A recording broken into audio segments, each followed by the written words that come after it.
Eh bien voilà, le verdict est tombé. Après des mois et des mois de bras de fer juridiques, la ville de Nice ne pourra finalement pas utiliser l'intelligence artificielle pour surveiller les abords de ses écoles.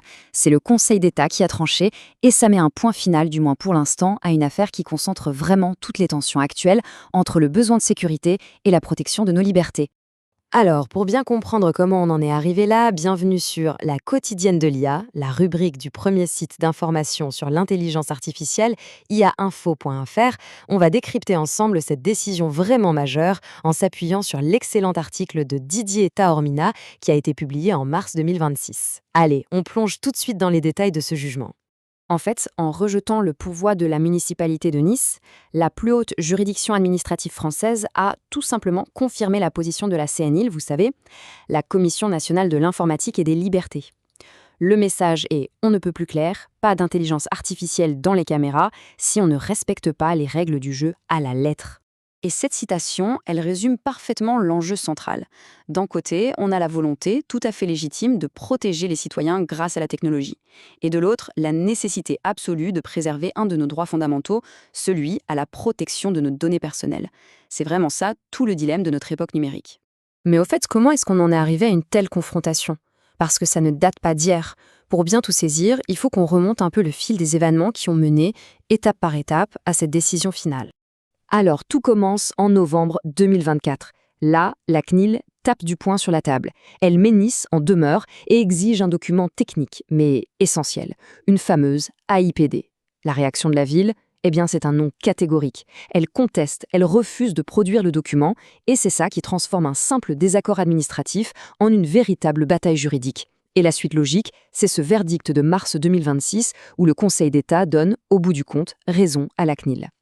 Mais au fait, une AIPD, qu'est-ce que c'est exactement? Attention, ce n'est pas juste un bout de papier administratif, c'est vraiment le cœur du réacteur du RGPD, le règlement européen qui protège nos données. Le principe est simple, avant de lancer un système qui pourrait présenter un risque élevé pour la vie privée des gens, on est obligé d'analyser en profondeur sa nécessité, sa proportionnalité et toutes les garanties qu'on met en place. Sans cette analyse préalable, un projet est tout simplement illégal. Point.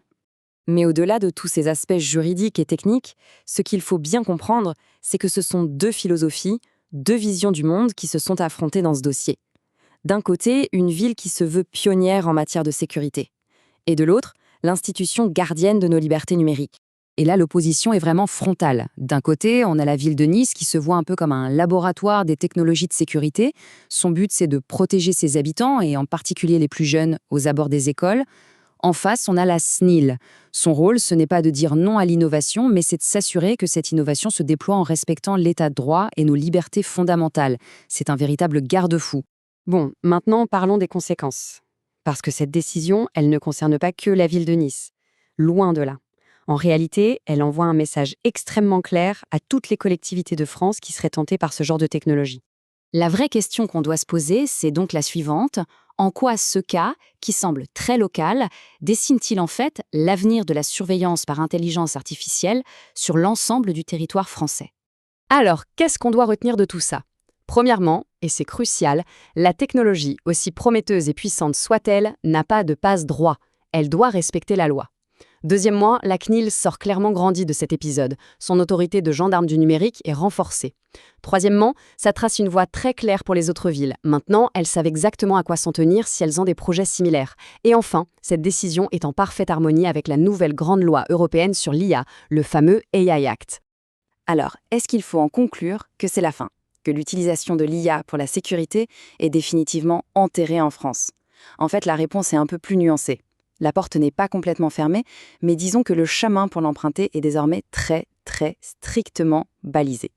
Très concrètement, si la ville de Nice ou une autre veut relancer un projet de ce type, elle devra suivre ces 3 étapes sans en sauter une. D'abord, faire le travail de fond et réaliser cette fameuse AIPD, une analyse complète et sérieuse. Ensuite, soumettre ce dossier à la CNIL. Et enfin, si et seulement si toutes les garanties sont jugées suffisantes et solides, alors elle pourra peut-être obtenir une autorisation. La voie existe, mais elle est exigeante. En fin de compte, toute cette affaire nous ramène à la question fondamentale, celle qui va structurer tous les débats dans les années à venir. Comment est-ce qu'on arrive à concilier le besoin légitime de sécurité et ce désir d'innovation avec la préservation de ce qu'on a de plus précieux, nos libertés individuelles? Le curseur est encore loin d'être fixé. Voilà pour ce décryptage complet. N'oubliez pas, retrouvez toute l'actualité autour de l'intelligence artificielle sur le portail ia-info.fr.